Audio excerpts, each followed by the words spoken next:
Missing video archives this week? The good news is you don't have to. You can hear the rest of this conversation and Video Archives After Show by subscribing to the Video Archives Patreon. Head on over to patreon.com/video archives to subscribe today. So can we talk about the dance hall sequence? Yes, let's get into it because, for me, the movie has multiple climaxes, like a movie about sex probably should. Mm-hmm. And this climax of the dance sequence, okay, I've seen this scene because I played it in the store, probably on that exact same tape. Mm-hmm. Probably 50 times I've probably played that scene. Mm-hmm. And I've watched that scene many, many times. I'm watching it again with you, having not seen the movie for a couple of years now. Okay. That was one of the greatest scenes I've ever seen. Yet again, I was still blown away. That moment when Bobby DeSico does the flip against the wall. There's also another thing going on with this scene that let me set it up first and then I'll bring what's going on. Because it's one of the things that actually becomes really fascinating watching 1941 about Spielberg taking on his own movies. Okay. The fact that he has J. Patrick McNamara working as a De Palma regular, as in his De Palma regular role. And then he has Nancy Allen in the film. And he's dealing with Jaws and it's Close Encounters and all that kind of stuff. Okay, well, there's also something else he's dealing with. Two things inside of New York, New York. My favorite part of New York, New York is the opening 25-minute dance hall number. Yeah. Or the big USO party sequence that's happening on D-Day, all right, when we won the war. Everyone can get laid. Yeah.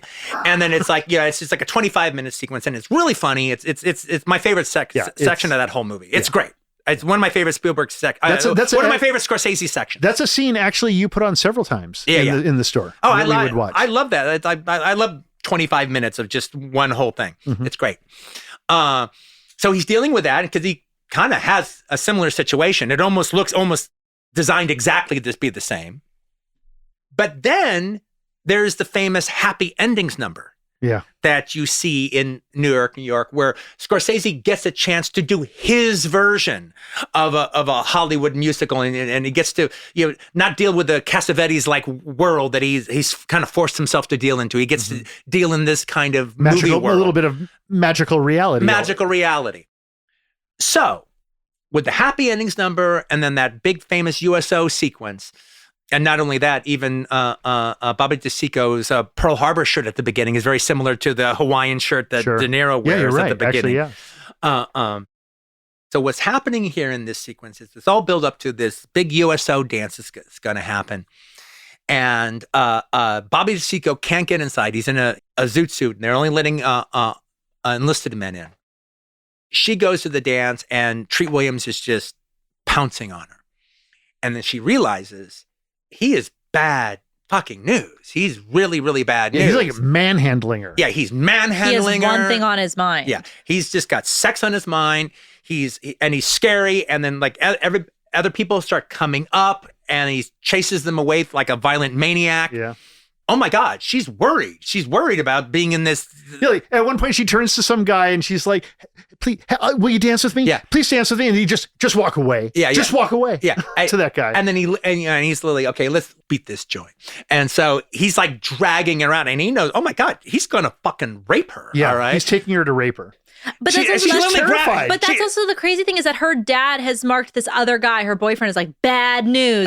Just because this guy is like in a uniform, he's okay. Yeah. He's okay. And really, he's treating her so poorly. But really, the quote unquote greaser or Italian American is the good guy. And she's literally grabbing everybody. I'll dance with you. Let me dance. He yanks her away.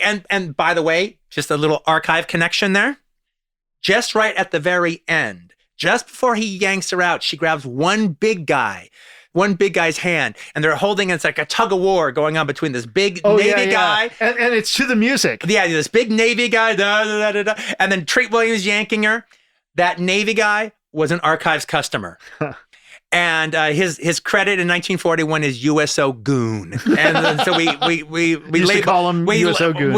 That was his account number, was USO Goon. All right. He was an archive guy. All right. Anyway, I like how he snaps his fingers when she gets pulled out of his reach and he's kind of still stuck in the crowd. He's like, ah. And she gets yanked out by Treat Williams. And then all of a sudden, Bobby DeSico comes walking into the door, holding her. I was so happy that he was holding her because I was so worried that it was going to be one of those like missed things that like Bobby DeSico finally gets in and he's finally there and she's gone. And he's in the zoot suit. And she goes, oh, what's going to happen? Let's dance, honey. And then that's when the dance contest starts. And then they start dancing. And then Bobby DeSico is just doing the greatest dancing ever. Meanwhile, Treat Williams is like after him, trying to kill him. And the crowd is in the way, and there's lots of like near misses, and they're spinning around and dancing while fighting, kind of. And then there's like a comedy slapstick set pieces going on that are straight out of silent film comedy. There's some great dance sequences going on. Then Spielberg even breaks the reality.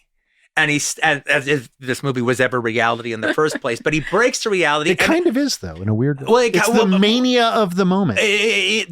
Absolutely.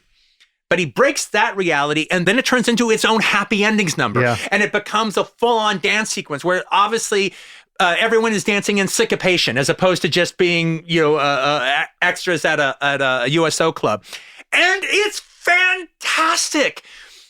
You don't actually realize how committed you are to Bobby DeSico getting with Diane Kay until that sequence happens when he walks through the door. That's the crazy thing is also it's like you kind of start feeling it with her. Like as her character starts feeling it, you kind of start to feel it too because then you realize, oh wait, this guy is bad news and we don't want something bad to happen to her. And it's really interesting because she's actually quite good in the movie. She doesn't have much to do. She's basically just kind of meant to be a mannequin.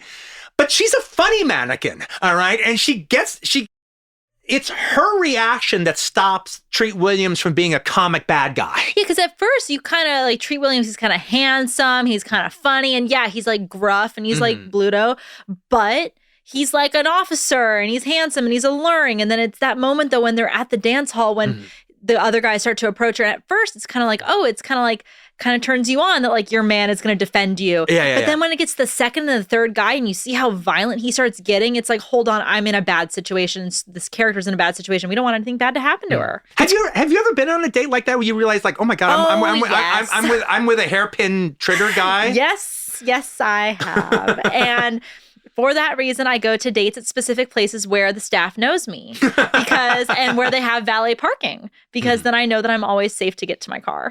But and I think a lot of women have that moment where you think that this guy is like super, super handsome and like, oh, it's an officer and like, oh, I'm going to like the dance. And then all of a sudden you get there and you're like, oh, holy crap, what did I get myself into?